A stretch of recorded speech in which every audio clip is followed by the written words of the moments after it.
आता है चातुर्वर्ण्यम मया सृष्टम गुणकर्म विभागशः और जाति धर्मा कुल धर्माश शाश्वतः। लेकिन वर्तमान में चाहे वो कम्युनिस्ट हों या वर्तमान जो राजनीतिक उथल पुथल है, जाति को और वर्ण व्यवस्था को महाराज जी एक गाली बना दिया गया, जबकि मूल सनातन धर्म का यही है। ऐसा आप जैसे महापुरुषों और आचार्यों से हम सुनते आए हैं। ये जो इसकी परिभाषा, वास्तविक परिभाषा है, जो ब्राह्मणों पे लगातार आरोप लगते रहते हैं, महापुरुषों पे आरोप लगते रहते हैं कि छुआछूत बढ़ाते रहे और विद्वेष बढ़ाते रहे अंत्यजों और हमारे जो चतुर्थ वर्ण के लोग हैं उनके साथ में, इसका निराकरण महाराज जी कैसे करेंगे? दर्शक कैसे इसको सरल भाषा में समझ पाएं कि ये कभी नहीं रहा या वास्तविकता में रहा? देखिए, ब्राह्मण समुदाय जो है कभी भी जातिवादी नहीं रहा है। अंग्रेजों और मुगलों के आने से पहले यहाँ पे तो कभी था ही नहीं। एक भी शास्त्र, वेद, पुराण, श्रुति, स्मृति में कोई माई का लाल मुझे बता दे जहाँ पे जातियाँ लिखी हुई हों। आज संवैधानिक देश हम कहलाते हैं। संविधान में 3600 जातियाँ का हम देते हैं वर्णन। अगर आपको लगता है कि ब्राह्मणों ने जातिवाद फैलाया था तो आप लिख दीजिए कि नहीं साहब, किसी के प्रमाण पत्र में जाति नहीं लिखी जाएगी, भारतीय केवल लिखा जाएगा। मिश्रा, दुबे, त्रिवेदी, चतुर्वेदी, पांडे, वाजपेयी, शुक्ला, उपाध्याय, नोत्री, पाठक, अवस्थी, जादवन, तोमर, कछवा, सेंगर, राजावत, महाना, दुग्गल, टंडन, चावला, भाटला, बधावन, तलवार, लालवानी, अंशवानी, हेमवानी, गंगवानी, चंदवानी, आडवाणी, पाल, यादव, कुरील, कुशवाहा, मौर्य नहीं लिखा जाएगा। आप कहिए ना, आप तो आपके हाथ में संविधान है, मगर आप नहीं कर पा रहे, केवल कह रहे हैं, करना नहीं चाहते हैं आप केवल।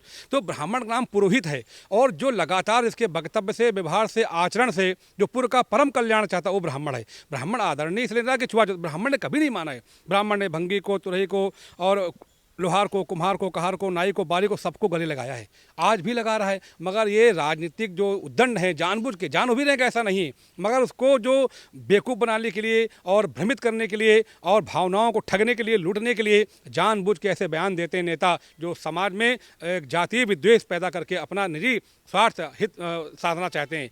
तो ब्राह्मण समुदाय क्यों चाहेगा? इसलिए ब्राह्मण तो माली को गले से लगाया, नाई काका को गले से लगाया, हमारे कुम्हार भाई को सारे पात्र उसी के लगा दिए, है ना, और कहार से पूरा जल लेके। तो ब्राह्मण समुदाय अत्यंत ज्ञानवान समाज रहा, सबको गले लगाता रहा है। और अगर ये जातिवाद ब्राह्मण ने फैलाया होगा किसी ने तो उसको हम ब्राह्मण नहीं मानते हैं। हम उसी को ब्राह्मण मानते हैं जो ब्राह्मण सबको साथ में लेके चलने की जिसका स्वभाव हो, वही ब्राह्मण। तो इसलिए अंग्रेजों के आने से पहले और मुगलों के आने से पहले यहाँ कभी जातिवाद नहीं था। इसे वर्ण व्यवस्था से चातुर्वर्ण मयाम सृष्टम गुणकर्म विभागसा तस्य कर्तारे मपमा विधेय कर्तारे मव्यम। ब्राह्मण कौन था? बोले समोदमस्तपा शौचम शांतिरार्जो में बचा ज्ञान विज्ञान यास्तिक्यम ब्रह्म कर्म स्वभावजम। 9 गुणों को धारण करने वाला कोई ब्राह्मण था। क्षत्रिय कौन था? शौर्यम, तेजो, धृतिदक्ष, युद्धे चापलायनम, दानमीश्वर भावस्य, छात्र कर्म स्वभावजम। बनिया कौन था? कृषि गौरक्षा वाणिज्यम वैश्य कर्म स्वभावजम। और परिचर्या माने सेवा। तो हम जो परिचर्या करे वो शूद्र है। तो हम शूद्र अपने आप को, अरुण चैतन्य ने पूरी शूद्र बनने का प्रयास कर रहे हैं, बन नहीं पाए अभी। अगर हम तड़के उठ पाएँ, फूल तोड़ पाएँ, बिल्लू का चयन कर पाएँ, दुर्वा ले पाएँ, मंदिर के पात्र साफ कर पाएँ, मंदिर में बुहरू लगा पाएँ, हम लोगों की सेवा कर पाएँ तो हम शूद्र हैं। केवल हम कुरील लिखे हैं, पासवान शूद्र हो गए? ना ना ना ना। अगर अरुण पुरी भोर में अपने निष्ठा से कर्म करते हैं और कर्म कर पा रहे हैं, समाज की, धर्म की, लोगों की, जनता की, प्रकृति की, परिवेश की, प्रकृति की अगर सेवा कर पा रहे हैं तो शूद्र हैं। इसे सु माने सुंदर और द्रा माने आदता, नमी, गीलापन, सीलापन। भगवान के चरणों से शूद्र निकले हैं ऐसा कहा जाता है। तो 2 निकले, गंगा एक शूद्र, गंगा का भाई एक शूद्र।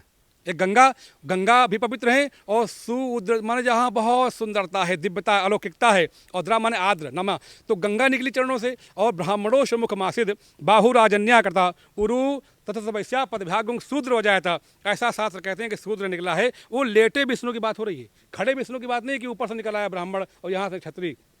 जो विष्णु लेटे हैं, लेटे वाले विष्णु की बात होती है। तो लेटे वाले विष्णु के मुख से ब्राह्मण और हाथ से क्षत्रिय और पेट से बनिया और चरणों से शूद्र निकला है, जहाँ से गंगा निकली है। तो गंगा का भाई शूद्र है। गंगा पवन पवित्र है, सबको परम कल्याण करने वाली हैं और शूद्र भी परम कल्याण करने वाले हैं। इसलिए शूद्र हमारे जीवन का अभिन्न अंग है और हम शूद्र बनना चाहते हैं। क्यों बन नहीं पाए अभी? जिस दिन हम सेवा में 100% दे पाएंगे, समाज की सेवा के लिए, प्रकृति की सेवा के लिए, गंगा और नदियों की सेवा के लिए और धर्म की, अध्यात्म की सेवा के लिए, अपनी आत्मा के उन्नयन, उत्कर्ष, उत्थान के लिए जब हम कर्म कर पाएंगे तो हम शूद्र बन जाएंगे उस दिन। और फिर हम धीरे से बढ़ेंगे, बनिया बन जाएंगे। बनिया माने श्वासों का हिसाब किताब लेने वाला। बनिया माने दुकान खोलने वाला नहीं, कितनी श्वासें गई, कितने आई, कितना हमने आज हमारा आज दिन की सार्थकता सिद्ध हुई कि नहीं की, यूँ ही हमने श्वासें ले दी। वही गौ माने इंद्रिय होती है, इंद्रियों को चलाने वाला बनिया। और लगातार त्राण करने वाला, युद्ध करके आगे ब्राह्मणत्व को बढ़ने क्षत्रिय और ब्रह्म की स्थिति में प्राप्त हुआ कोई व्यक्ति ब्राह्मण, तो धर्म की बातें हैं, वो दूसरा विषय कोई है। यहाँ वितंडावाद खड़ा कर दिया गया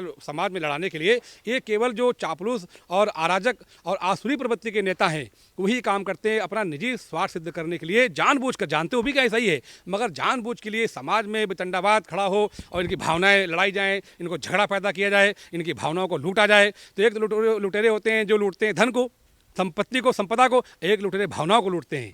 ये भावनाओं को लूटने वाले नेता हैं, उनके मत को प्राप्त करें, उनको विद्वेष पैदा करके तो छल करने वाले नेता हैं। और धर्म हमारा प्रेम, सौहार्द, करुणा, मैत्री, अपनेपन, दया और परोपकार की भावना सिखाता है। इसलिए जो चार वर्ण हैं हमारे, वो चारों समान हैं, कोई छोटा बड़ा इसमें नहीं है। और सर्व समाज के सहयोग से ही हम सनातनी परंपरा को दुनिया में स्थापित कर पाएंगे।